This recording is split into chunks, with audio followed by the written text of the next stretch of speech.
Well, hey folks, this is Mr. D-Roy Cruz, your Life Applications Officer, making this video for my Big D channel. I was just getting ready to plug in my Schecter and get into some guitar, stuff, guitar work stuff, guitar lesson material, working with two of my favorite books. I did this in another video. Here's Fretboard Roadmaps. Fred Socolow, he's the best. And even though I probably don't play like him yet, and I don't play like a lot of people that I wish I could play like, Fred Socolow's the best teacher. And I want to talk a little bit today about, well, tonight. It's about 8:30 here, 8:30 p.m. here in Pittsburgh.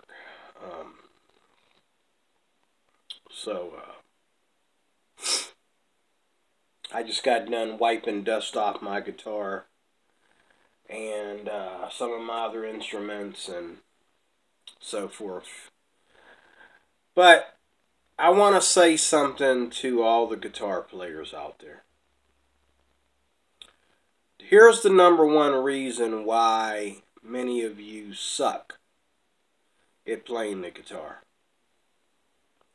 Here is one of the reasons why I've wasted precious time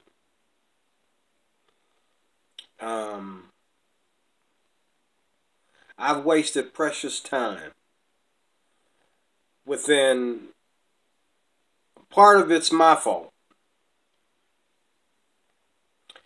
and part of it is the things I've been through in life over the last 20 years. I've been married and constantly at war with my wife. I've been divorced. I've been laid off. I've been homeless. I've been in a battle with my children after the divorce. I've been jumping from job to job, having money, losing money, being broke, you name it. Things in your life that happen. There's nothing you can do about that. And for a while, I beat myself over the head about that. Sometimes you're not spiritually in motion to play your guitar. It's hard for someone that's miserable. Now, don't get me wrong. There's people who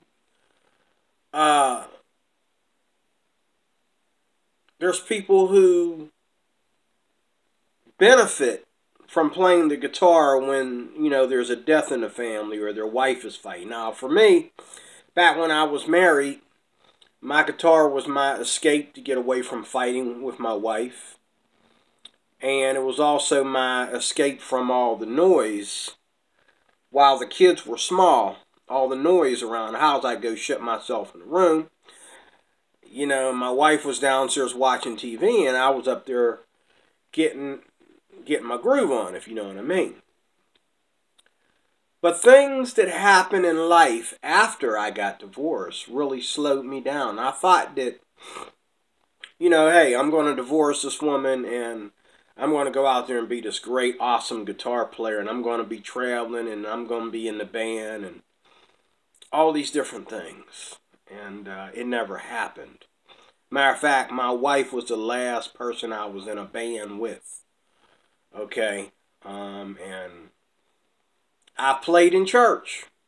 And I played in other people's band. I played in the worship team at the Allegheny Valley Church of God for a little bit over a year. I thank God for that, because that's where I really learned that, okay, I am learning something. See, sometimes you don't know that you're learning anything. You feel like you're playing and playing and playing, and you're doing all these exercises. It's just like taking martial arts. You don't understand the ranking of your belt until you have to actually go out there and use it on somebody.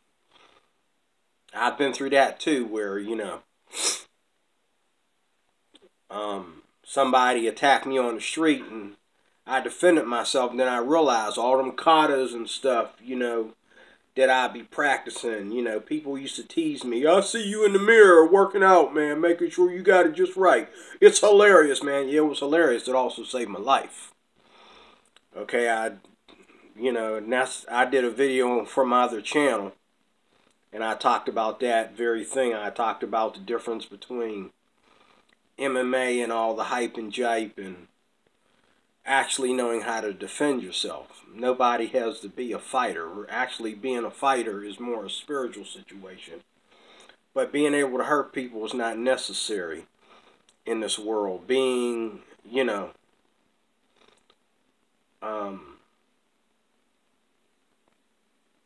that's not necessary in this world. What's important in this world is being able to defend yourself physically, spiritually, health-wise, emotionally. That's what's important. So we go through things in life, and they cause us to delay what our ambition is. And if you are like me, where you feel like, hey, if I'm going to play guitar, I have to chase that ambition. Chase it with all your heart. The good thing about the guitar is you don't have to stop going to college or stop working or anything to chase your dream to learn. Now, to go out there and make money and to make records, you might have to cut some other areas out of your life. But as far as putting in 40 hours a week and raising a family and all like that, you don't have to. That's not a problem if you want to be a great guitar player. I was a better guitar player back then than I am now. Difference between now and then is, and I'll get into more of that in a minute. Back in the day, I was a better player than I am now, because back in the day I didn't care. All I cared about is what I hear. What I hear. Sounds good to me. Hey, guess what? Boy, have I got a lick for you. And I get up there and play. And sometimes there was critics. But one thing a lot of guitar players, and that's what I love about the whole culture of it, is that guitar players are always impressed by other guitar players. I was listening to my friend Dave Benrexy on his new YouTube channel, and it's not my style of music, but I love his guitar playing. I love the way he writes, and I love the way he has like this background in jazz. Good friend of mine. But we have that in common, where a guy gets up there and he's got a song to play. You bow, because you just bow the head, because we have that communication, we have that chemistry like that, because we are guitar players now. But I was a better guitar player back in the day than I am now. The difference between today and back in the day is, like I said, back in the day I didn't care. I didn't care whether I knew what I was playing or not. I just knew what strings had to be tuned right to play it. And, I learned from my mistakes. And today I'm a little bit different. I'm a little bit more conscious today of what I'm playing. And today I know what I'm playing. But the two things, if I can put those two together. First of all, did you know that the pros, like Eric Clapton, B.B. King, I have a video right there in my TV hi-fi there. my TV box here. I have a video in there. Sorry about that. I have a video in there by B.B. King. B.B. King's Blue Master. Some of you might know of it. He talks about, while this guy, I forget the guy's name that's interviewing him, he's constantly talking to B.B. about, you played this and you played that. He had a title for everything that B.B. was playing. You played a third, and then you bent the note up to the whatever note. And, he was talking to B.B. King with all this technical stuff to explain to B.B. what B.B. was playing. And B.B. was like, okay, all I know is it seems to fit. That's what he kept saying. Well, all I know is it seems to fit. This seems to resolve into this. He didn't really pay attention to thirds and fifths and fourths and all like that. I mean, he knew where to put his hands, He knew where to put his hands to play whatever notes for the blues tune he was playing. But other than that, and he did know his scales. I mean, he did know his scales and he did know his chords, and he knew how to turn his chords into notes, and he did know the harmonic minor scale, which was one of his favorite scales, and the pentatonics, obviously. But he wasn't really high on theory. One of the reasons why a lot of us suck at playing the guitar is, number one, is because we fail to understand that the guitar is a musical instrument.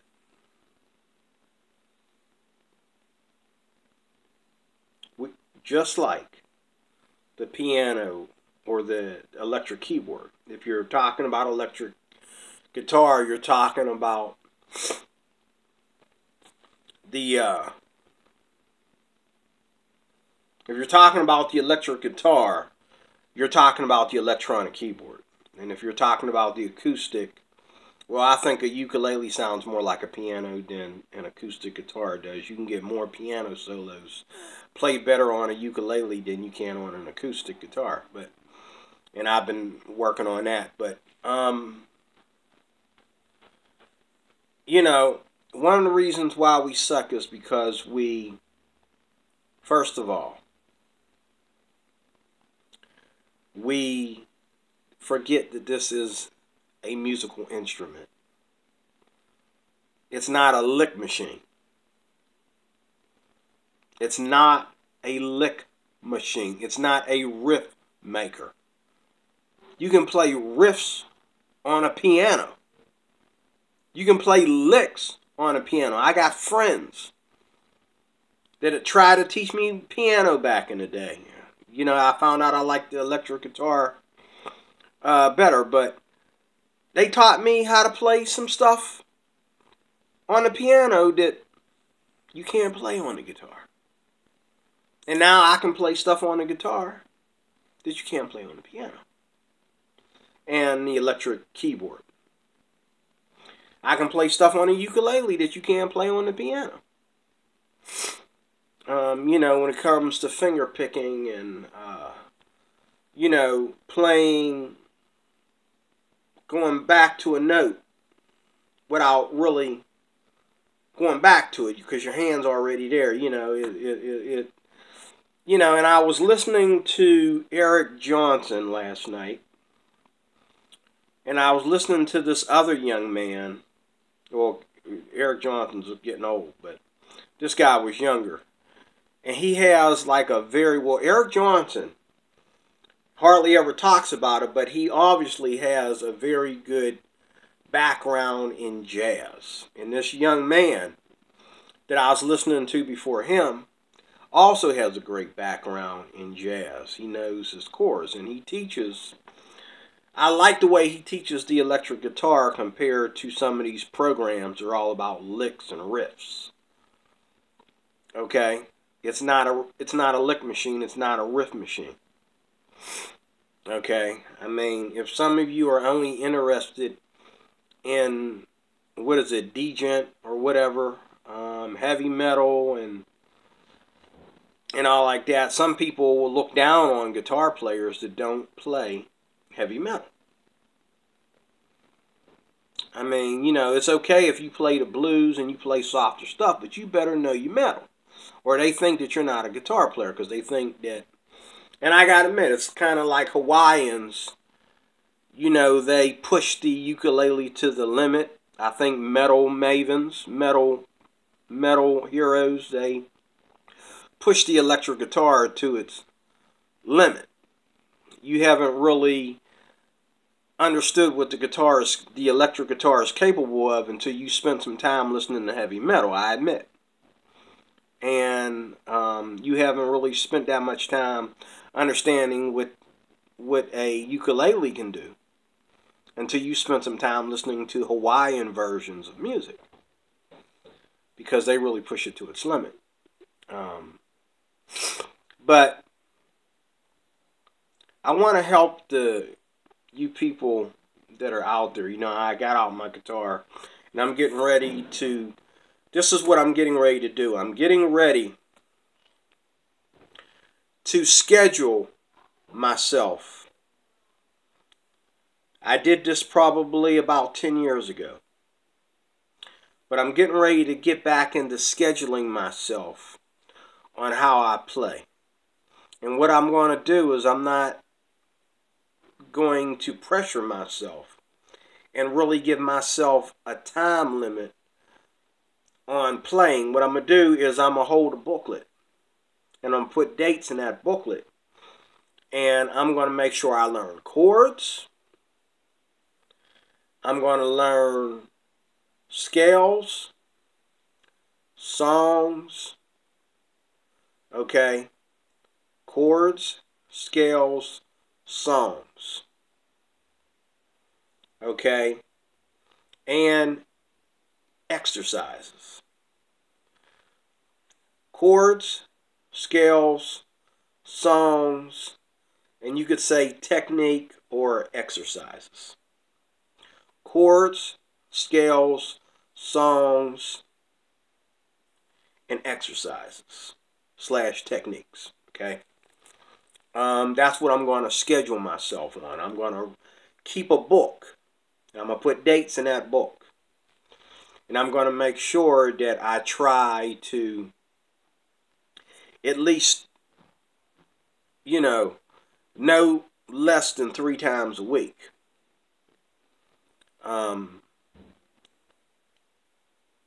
Play my guitar. Take 10 or 15 minutes to play my guitar. And I'm going to make it a point.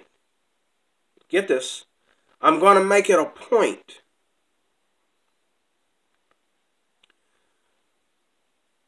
to, every time I play, learn something. Even if it's boring. Every time I play, learn something. If I play Monday, learn a chord. It's okay if I learn that same chord on Tuesday, because I'm still learning. Okay? You can never play a chord or a scale or a lick or anything too many times. Okay? But don't just stop there. Another thing is songs. And I'll put that at number 5. So, you need to learn chords, scales, okay, exercises, and songs. That's all it is. That's all it is. And a lot of you guys, like me, you're worried about licks. Licks, licks, licks. Because that's what impresses you on the stage. You need to quit being impressed with other people and get impressed with yourself. Okay? I'm not going to get anything for sounding like Eric Clapton. And the last thing I want to do is write a song and somebody says, that sounds like Eric Clapton. I don't want that. I want to sound like me. I want to sound like something new. So take all your off-tune notes and all your misfits, your issues. Take your joyful noise unto the Lord, as people call it when you don't make a joyful melody unto the Lord. They call it a joyful noise unto the Lord, okay? Take all that and worry about sounding like you. I said that in another video. Now, chords, scales, exercises and techniques, songs. 1, 2, 3, 4. Okay? That's all music is. Chords, scales, exercises and techniques, and songs. Okay? Chords are the backbone of all of it. Chords are the backbone of all of it. Okay? Scales are the backbone of melody. So when I say scales, I'm also talking about melody. Because where the scales come in is, let's say you're playing a chord and then you realize that you want to improvise. Okay? See, if you listen to any rock song, the most important part is not the lead player. It's not the guy playing the riffs. He's playing the riffs to a track. The track that he's playing to actually is what gets the credit for the song. Okay?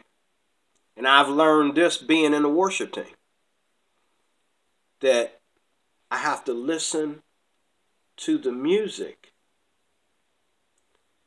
and play to what I'm hearing and make what I'm hearing sound more beautiful, more better. And sometimes that means not playing all the way through, not playing in every measure. Sometimes you just want to hold a note and let it ring out and let there be a pause before you go to the next note. Don't be a show-off. Don't be a show-off, but listen to the track. Listen, in other words, listen to the bass. Listen to the drums. Listen to the keyboards that are playing in the background. Whoever you're jamming with, listen to him or her.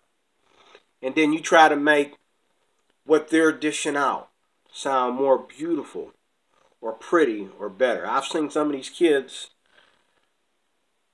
they hear, all they need to hear is a chord and they just blast their guitar up and play over it. They don't even, they're just so into showing off. They don't even hear the chord changes. Don't be like that. And I tell you what, if you become a good riff player and don't really have a good foundation of chords and a good foundation of, you know, what scales go with what chords, what are your tools to improvise with, you're going to find out when it's most important for you to step up. You're going to find out you have not really learned how to play the guitar. You may find that out in the middle of your career that you suck. You're not all that great. When I joined the worship team, I got two things. I learned, first of all, that I was learning something from Fred Sokolow. Because the scales that I used in the worship team and the techniques that I used came out of this book. And I played the stuff and I would play it and I'm like, I don't understand where I'm going to use it. And so when we got in the worship team, you know, I knew a little bit about keys, thanks to Fred Sokolow. I knew something about keys. So I started playing, and you know what they told me? First song in. First song.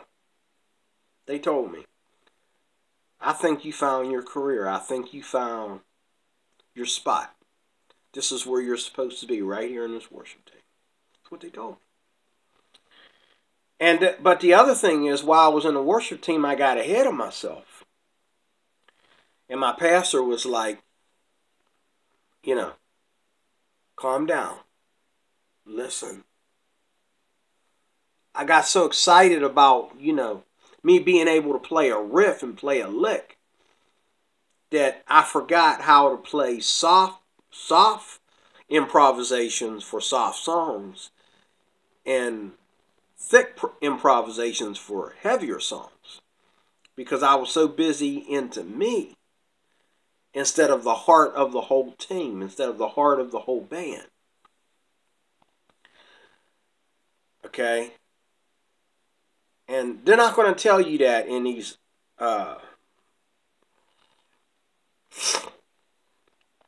heavy metal books that are teaching you how to play the guitar. They're not, I respect heavy metal and I respect distortion.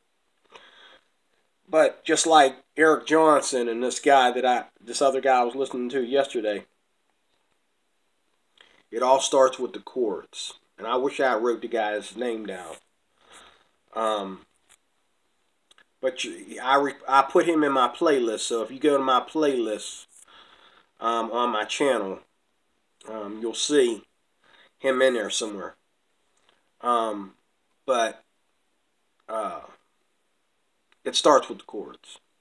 So the chords and the scales, and then the exercises. The exercises, like this guy was saying, I'm pretty much saying what he was saying is the best information I ever heard. And in the comments section, I told him, man, you sound like me. You said the words right out of my mouth. It's the truth. Your exercises shouldn't be dumb exercises. And they don't have to be playing the same scale repetitiously over and over again. But what you should play repetitiously is play a note or 3 notes that show you how to get used to certain notes in the scale and what them 2 notes sound like together. And you create exercises like that. You can create your own exercises. You don't have to have a book teach you exercises. You can create your own exercises. Now, Fred Sokolow's book is full of exercises. And I got other books that are full of exercises. This one too. A lot of exercises. Okay. And I have a whole set of Fred Sokolow stuff. And what I like about Fred Sokolow, I said this already before, he keeps the same vocabulary in all his material. So if you get this book, and let's say you get a book that has nothing to totally do with this, has nothing at all to do with this book, the same stuff you learned in here, the same vocabulary, like the same scales and the same theory and everything, will be repeated again in that book. Okay? And it really, really helps you as far as knowing where you stand in your progress, and really gives you an ear and an understanding of what you're learning, of the fundamentals that you're learning. But one of the reasons why we suck again is because we try to be like other people instead of listening and playing to what we hear within the so-called rules of it all.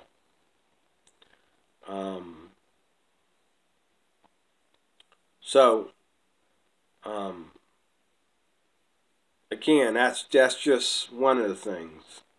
Also, we need to, and I already said, we need to, every time you play and learn something. Don't learn some lick, but learn stuff that you can use anywhere. For example, um, learn all your major chords. You learn all your major chords, you're going to use them, because every song you ever play is going to contain a major chord. Even if it's in a minor key, it's going to contain at least one major chord. Same thing with minor chords. Learn all your minor chords. Learn all your sus chords.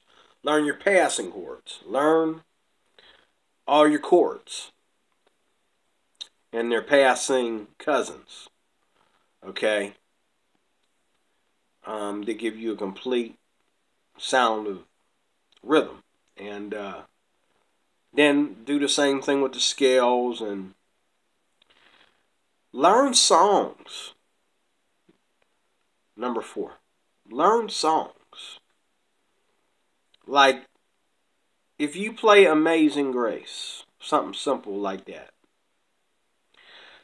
You'd be surprised, some of these rockers, some of these metalheads, that's all they know how to play that ain't metal, is Amazing Grace. You ask them to play anything else that ain't metal, they don't know how to play it. But take a song like Amazing Grace, for example, and play it until it becomes something else. Play it until you start to do things with the chords that you know is all your creation. Not nobody else's but yours. And the more and more you play it, you're listening to yourself and you're like, okay.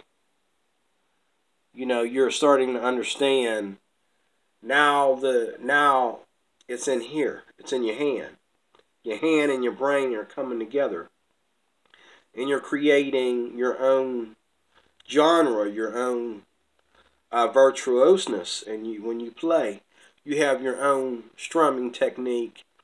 And you know, like on the guitar, one of the first things I've learned on the guitar, one of the first things I've learned as far as learning from my mistakes is either strumming too hard or not having a strumming pattern when I play. That's why they teach you strumming patterns, because you need to have, you know. And in my first years of playing the guitar, even when I was up on stage, my strumming was all over the place. And you'd be surprised. You think the drummer don't need your help when he's up there? You think you can't outdrain loud drums with your electric guitar? You can. There's times when the drummer had to stop and ask me, "Hey man, like, what's the rhythm to the song? What rhythm do you want me to play, bro? Like, you know what I'm saying? Like, you're going all over the place. I mean, you're in the same, don't get me wrong, you're staying within the music, but if you're going down on a downbeat, what you want me to do with the downbeat? You know what I'm saying? If you're going up on a downbeat, you know what I'm saying? You know, the song sounded icky. It sounded like I was competing with the drummer. And I had that habit in my early days. I still have that habit, but I'm quick to hear it now. I'm more quick to hear it now, and I back up off of it relatively quickly. But I used to have a habit of, like, when I play, I would constantly be making my own rhythm because I was so used to playing by myself. I'd make my own rhythm, okay, where I would, like, beat on the strings so hard, like I was trying to play drums with the guitar instead of play music with the guitar. And I would listen to myself play and listen to somebody else play the same song, even songs that I wrote. They would play my songs.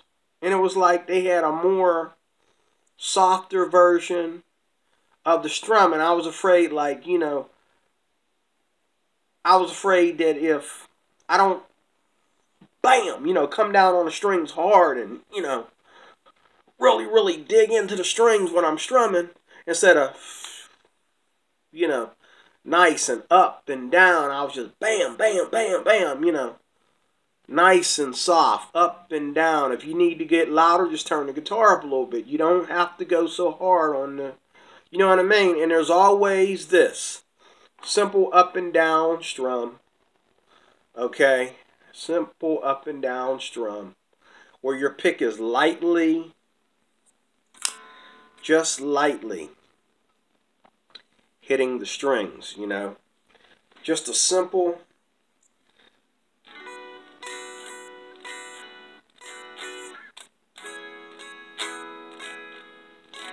And I used to be like this.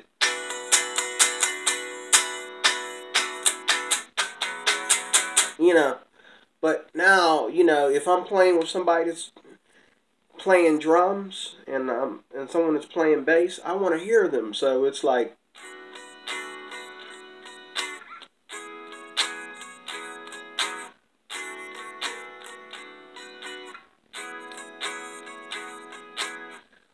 you know, and I was playing for a long time. And I got like in my closet, I have I have stacks of guitar books like this high if I put them all together. I think one of these days I'm going to do a yard sale. I'm going to take my guitar books to somebody's yard sale. And I say, whatever you can get off of them, give me the pennies, okay?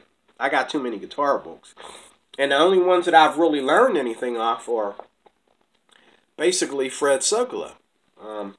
Now, I also have some scale books, which those, you know, they're just reference books. Chords and scales, I keep them. But a lot of my teaching books, other than my Mel Bay, which is one of my first books that I learned off of, the Mel Bay stuff really works for me. But I can count about like 5 books that I wouldn't give away. All the other guitar books, and none of my Fred Sokolow stuff. My Fred Sokolow stuff, I got a bunch of it. I'm not giving that away. Okay, I could have sold some Fred Sokolow to pay my rent. You know, I'll be homeless before I get rid of any of my Fred Sokolow stuff, because Fred Sokolow is worth the collection. This stuff is real life teaching. I could be in prison, okay, and come out of stars just with this. Okay, just this one book right here. This is all I need, even though this is part of a series. Just this one. Okay? I'm telling you. And I know that because I put that book to the test. And I have his other stuff too, and I've yet to open it with my busy schedule. But the thing is, you have to calm down. And if you have a passion to play the guitar, that passion shows up in how much you practice. And sometimes, you know, your practice can deprive you of other things. Don't make a god out of playing the guitar, you know, but be sincere and be dedicated. Okay. So, you know, listen to those that you play with. Listen to the tracks. Listen to yourself. Play slowly and then gradually pick up speed. Make it a point in your life, in your practice, that every day I'm going to learn something new. I learned the key of C yesterday. Tonight I'm going to learn the key of G. I learned the key of G tonight. Tomorrow I'm going to learn the key of E. Okay? Scales. Learn them. Learn them in every position. Okay? Okay, I have a F scale here, a G scale, wherever the F's are. G scale, A scale. Okay, and if I'm playing like 5th string, if I'm playing six string root, according to Fred Sokolow teaching, if I'm playing 6 string root, or if I'm playing just the F chord up and down the neck, I got an F chord down here, G, A, okay, then B, C, D, and back to E. Okay. If I'm playing, and then I have the D. Okay, like there's a D major chord. I mean D major scale right here next to this A pentatonic scale. Okay, according to Fred Sokolow training. Okay, and whatever vocabulary you're learning is just as good. It's just a matter of It doesn't matter whose scales you're learning, who your teacher is, because it's all a matter of root notes. So the root notes in my learning are I have three. Fred Sogolo teaches you three versions of chords. He teaches you a 6-string root chord, a 5th-string root chord, and he also teaches you the F shapes, the A shapes, the D shapes, you know, the cage sequences. You hear a lot of that on YouTube. And, you know, I already knew this stuff. When I watch the stuff on YouTube, I'm like, okay, I've already learned that off of Fred Sogolo. They just calling it something different. Fred Sogolo didn't call it the caged sequence. He called it the FDA or FAD roadmap, you know, something like that. And that's what this book is all about, okay? So, you know, I just felt like I should say something. You know, I was thinking about all the people that are playing the guitar, and this Christmas I'm thinking about one of my grandbabies because he mentioned something to me about the guitar, and I'm realizing he needs to do something more than just running around the house getting into things. And if he's really sincere and if he really wants to learn, I want to be there for him, because the devil's after our kids. So we have to teach our kids how to not be idle and have something tangible with which can later on in life turn into a career, and their mind needs to be focused on something tangible and not all these feelings and emotions and, you know, all the hype and jipe and just money and being cocky and tough and any of that nonsense. But it's about being correct. It's about being beautiful. It's about being artistic and melodic and just having integrity. You know, sounding good and looking good, and, you know, and that's what I love about music. So I hope I've been able to help you in what I just discussed. And maybe I'll do a part 2 of this. I don't know, but you can leave me a comment and tell me what you think. And if there's a chord or something that you want me to demonstrate, I will practice it and take a few days to get good at it so that I can show you how it's done. But I figure I'm getting ready to get really serious about my practicing. So I figured this was a good time to make this video so you can get serious about your practicing as well. God bless you. Thanks for watching. I will talk more on this subject later. Have a great night.